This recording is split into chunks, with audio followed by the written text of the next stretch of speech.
आज हम बात करेंगे जुलाई 1971 अखंड ज्योति के आर्टिकल मनुष्य अपने भाग्य का निर्माता आप है। इस आर्टिकल में भगवान परम पूज्य गुरुदेव कहते हैं कि भगवान बहुत न्यायकारी है, किसी के साथ पक्षपात नहीं करता। आप मान लीजिए यदि आपकी दो संतान हैं और दोनों की किस्मत लिखने का आपके हाथ में अधिकार हो, तो क्या आप किसी एक बच्चे के हाथ में सुख और किसी एक बच्चे के हाथ में दुख लिखेंगे? नहीं ना, आप दोनों के भाग्य में सुख लिखेंगे। वैसे ही यदि भगवान भाग्य लिखता, प्रारब्ध बनाता, तो भगवान तो सबके लिए एक जैसा लिखता।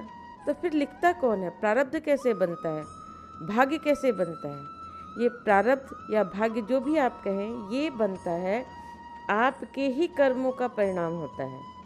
अब आप सोचिए, आप सुबह से अभी तक, अभी 2 बज रहे हैं, आप सुबह से लेके अभी 2 बजे तक आपने कितने कर्म किए?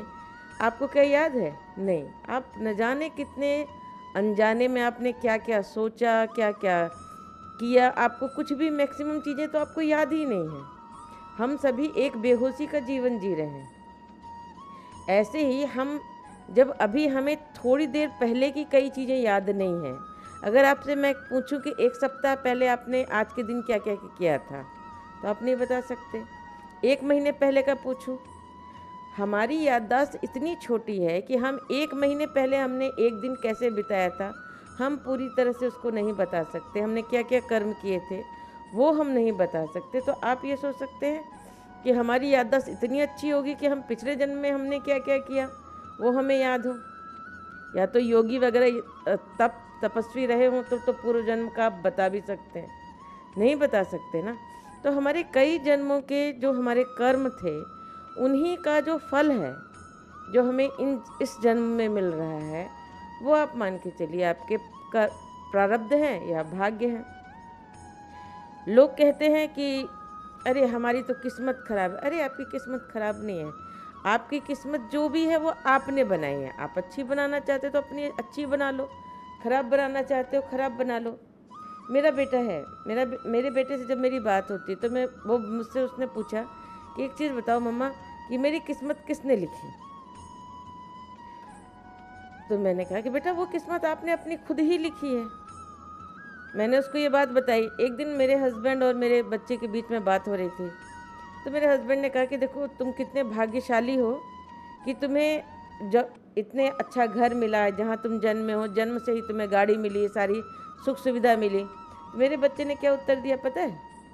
मेरे बेटे ने उत्तर दिया कि पापा आज आप मेरी किस्मत को क्यों कह रहे हैं? मम्मी ने क्या समझाया था कि मैं आज जो भी सुख भोग रहा हूँ जन्म से, इसके लिए मैंने पूर्व जन्म में अच्छे कर्म किए हैं, अच्छे पुण्य किए हैं, जिसके कारण मैं अच्छे घर में जन्मा।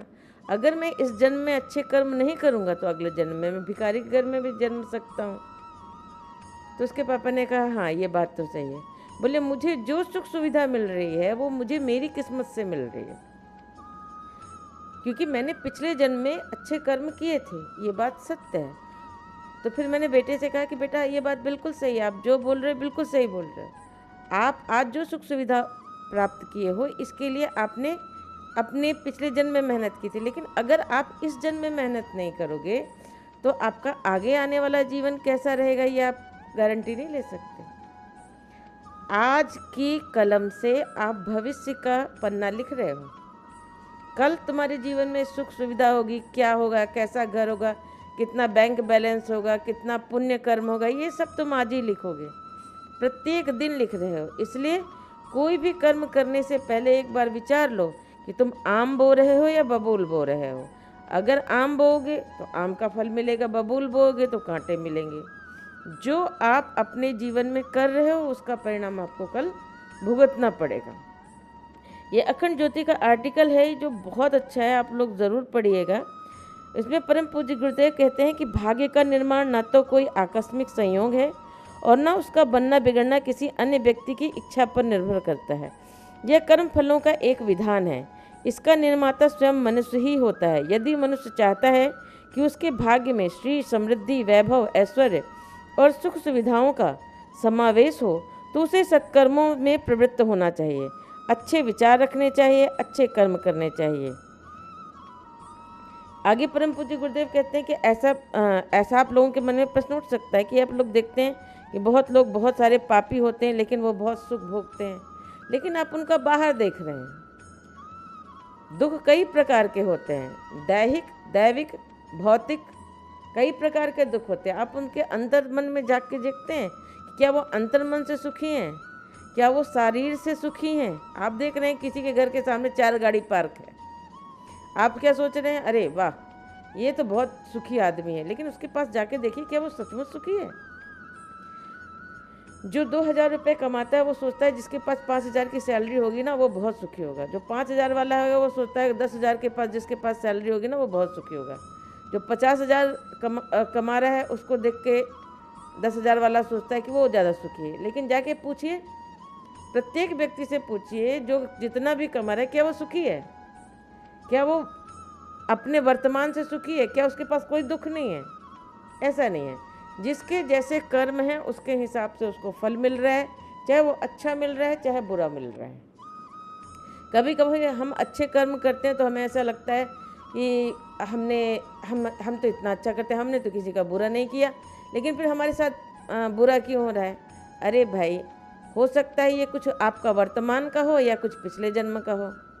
साथ ही आपको एक चीज़ ध्यान रखना चाहिए, कर्म, तुलसीदास ने लिखा है, कर्म प्रधान विश्व रचि राखा, को करी तर्क बढ़ावे शाखा। अब यहाँ नियम चलते हैं, कर्म के नियम चलते हैं। कर्म के नियम क्या चलते हैं, कि पंखा है, पंखे का नियम ये है कि आप अगर स्विच ऑन करेंगे तो वो चल जाएगा। अब वो चाहे धर्मात्मा ऑन करे चाहे दुरात्मा ऑन करे, जो भी ऑन करेगा पंखा चल जाएगा। अब करंट बह रही है, करंट को धर्मात्मा छुए या दुरात्मा छुए, करंट तो करंट मारेगा, झटका लगेगा ही। असावधानी घटी दुर्घटना घटी। तो कुछ नियम संसार में चल रहे हैं जिसको, उन नियमों को पालन करके आप उसका परिणाम प्राप्त कर सकते हैं। प्रकृति नियम से बंधी है। आप देखते हैं सूर्य, चंद्रमा, पृथ्वी, हर कोई एक नियम से चल रहा है। हमारे देश में बनारस में बैठा पंडित बता देता है कि कब सूर्य ग्रहण होगा, कब चंद्र ग्रहण होगा। उसके पास तो नासा जैसे इक्विपमेंट नहीं है। वो कैसे बताता है, क्योंकि उसको पता है कि पूरी सृष्टि एक नियम से चल रही है। उस नियम की सही गणना कर लो, आपको पता चल जाएगा कौन कब कहाँ किस स्थिति में पहुँचेगा। तो हम सबको भी इस नियम, प्रकृति के नियम को समझना पड़ेगा कि भाई जो भी सुख दुख हो रहा है ये सब हमारे ही कर्मों का परिणाम है। सावधानी हटी दुर्घटना घटी। हर वक्त हर पल आप कर्म कर रहे हैं, वो चाहे वैचारिक कर्म हो, चाहे शारीरिक कर्म हो, चाहे आध्यात्मिक कर्म हो, प्रत्येक कर्म का परिणाम मिलेगा।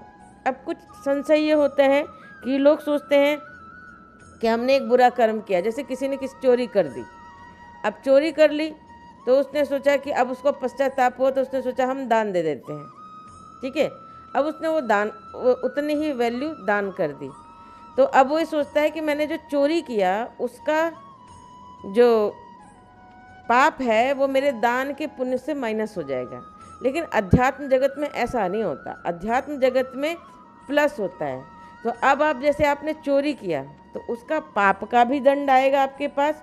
अब जो चूँकि आपने दान किया है तो उसका पुण्य भी आपके पास आएगा। जैसे सपोज मान के चलिए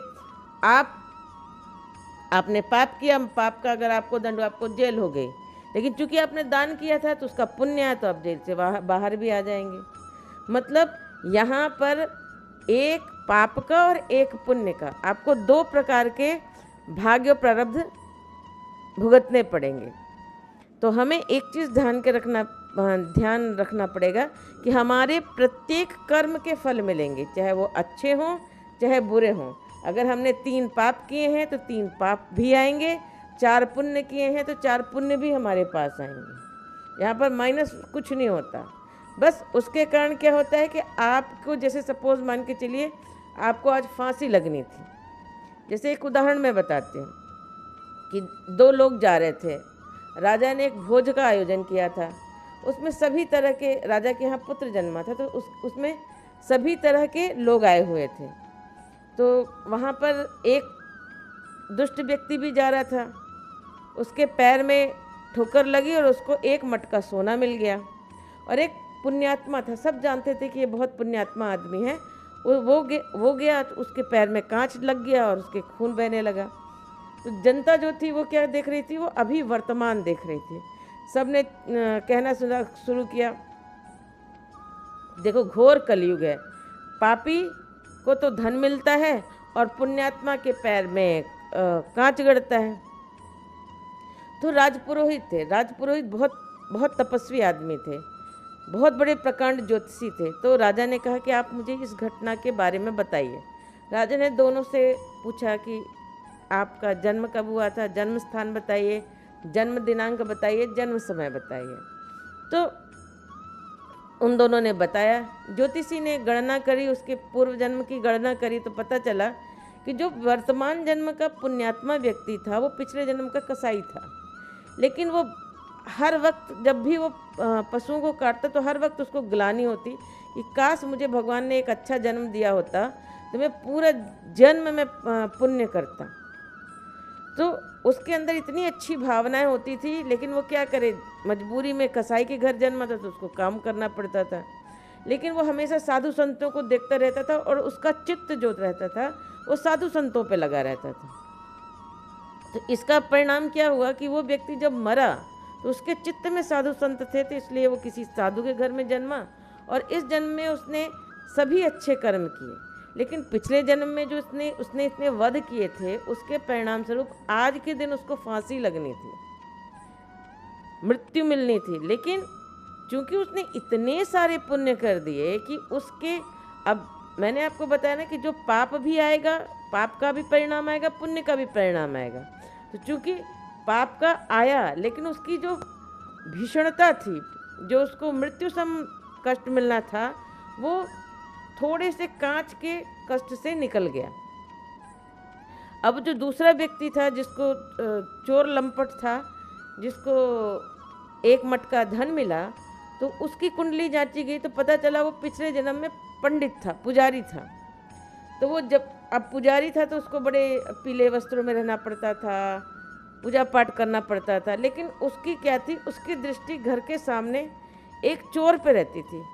वो चोर क्या करता था, चोरी करता था तो बड़ी बड़ी गाड़ियाँ लेकर आता था, बड़े फैशन से रहता था। उसके मन में रहता था कि देखो मैं पूजा पाठ करता हूँ, लेकिन मुझे कितना मिलता है, मैं कुछ ज़िंदगी को ऐसे नहीं कर पाता, काश मेरी ऐसी ज़िंदगी होती तो मैं भी ऐश करता। तो चूँकि उसके चित्त में वो चोर बसा था, इसलिए वो जन्मा, दूसरा जो जन्म हुआ उसमें वो चोर के घर में जन्मा और वो वही चोरी लंपट वो गिरी कर रहा था जो उसके चित्त में बसा था। आज के दिन, चूँकि पिछले जन्म उसने मंदिर की इतनी सेवा करी थी, इतनी सेवा करी थी, आज के दिन उसको पूरा राज खजाना मिलना था, राजा बनना था। लेकिन क्योंकि उसने इतने इस जन्म में पाप कर डाले कि उसके जो पुण्य की भी, जो कि पुण्य का बड़ा स्वरूप उसको मिलना था, वो पुण्य बड़ा की जगह वो छोटा हो गया। उसका पाप छोटा हो गया और उसका पुण्य फल छोटा हो गया। इसलिए उसको मात्र एक लोटे सोने पे संतोष करना पड़ा। तो हम सबको भी ये समझना है कि हमारे प्रत्येक कर्म का ही फल हमको मिल रहा है। ईश्वर किसी के साथ पक्षपात नहीं करता। यदि आप आज किसी ने राजमा खाया है और किसी ने ककड़ी खा के सोया है, तो अगर ककड़ी वाले का सुबह पेट साफ है और वो हल्का महसूस कर रहा है और राजमा वाले का पेट भारी है, वो सुबह पेट में दर्द महसूस कर रहा है, तो इसमें भगवान की क्या गलती? भाई जिसने जो कर्म किया, जो खाया, उसका परिणाम उसका पेट उसको भुगतवा रहा है। वैसे ही आप जो कर्म कर रहे हैं उसी का तो परिणाम आपको मिल रहा है। अब आप सोचिए कि आप रात को आपने क्या खाया, आप भूल गए, सुबह का सोच रहे हैं कि सोचो भगवान कितना उसको ऊर्जा दे रहा है और मुझे देखो, मुझे भगवान कितना पेट दर्द दे रहा है। अरे भाई, तुमको कल का तुमने क्या कर्म किया वो तुम भूल गए। इसी तरह हम लोग जो आज दुनिया में हैं, योग हमारे पास है, हमारे पास अध्यात्म है, हमारे पास क्या नहीं है, आयुर्वेद है। क्या हम सभी चीज़ों का पालन कर रहे हैं? हम ना आयुर्वेद का पालन कर रहे हैं, ना हम योग का पालन कर रहे हैं, तो हम रोगी बन रहे हैं। तो इसके लिए भगवान उत्तरदायी है। तो आप कहाँ जन्म ले रहे हो, आपका कैसा जीवन रहेगा, प्रत्येक चीज़ के लिए केवल हम ही उत्तरदायी हैं, कोई और उत्तरदायी नहीं है। इसलिए दूसरों को दोष देना, भगवान को दोष देना बंद कर दीजिए। केवल अपने ऊपर ध्यान दीजिए कि हम ऐसा कौन सा कर्म कर रहे हैं जिसका परिणाम हमको भुगतना पड़ रहा है। अगर आप लोगों को किसी को शकुंतला और दुष्यंत की कहानी याद हो तो एक चीज़ बताइए, दुष्यंत शकुंतला से कितना प्रेम करता था? क्या वो शकुंतला को भूलना चाहता था? लेकिन शकुंतला की गलती, शकुंतला ने दुर्वासा ऋषि पर ध्यान नहीं दिया और वो प्रेम में खोई थी, तो श्राप किसको मिला था? शकुंतला को मिला था। शकुंतला के कर्मों से शकुंतला को दंड मिला और जिसका परिणाम क्या हुआ कि दुष्यंत भूल गया। अब अगर शकुंतला गाली दे कि तुमने मुझे भूल गया, क्या दुष्यंत उसको दुख दे रहा है? नहीं, दुष्यंत उसको दुख नहीं दे रहा, दुनिया उसको दुख नहीं दे रही। उसको दुख कौन दे रहा है? उसके कर्म दे रहे हैं। इसलिए हमें प्रत्येक पल चैतन्य, सजग, सहज रहना चाहिए और हमें ये जानना चाहिए कि मनुष्य अपने भाग्य का निर्माता आप है और उसे अपने कल के लिए आज प्रत्येक पल का हिसाब रखना चाहिए। 86,000 जो सेकंड्स आपको मिले हैं उसको आप कैसे यूज़ कर रहे हैं, कहाँ यूज़ कर रहे हैं, सबसे ज़्यादा टाइम आपका कहाँ जा रहा है, उस पर ध्यान रखिए। आपको पता चल जाएगा आपका भविष्य कैसा होने वाला है। तो आप सभी से अनुरोध है कि आप यह आर्टिकल ज़रूर पढ़ें। जुलाई 1971, मनुष्य अपने भाग्य का निर्माता आप है। यह ऑनलाइन उपलब्ध है। literature.awgp.org पे जाएंगे तो आपको सारे अखंड ज्योति के आर्टिकल मिल जाएंगे और इसका स्वाध्याय करेंगे तो आपके बहुत सारे डाउट्स स्वयं क्लियर होते चले जाएंगे। धन्यवाद।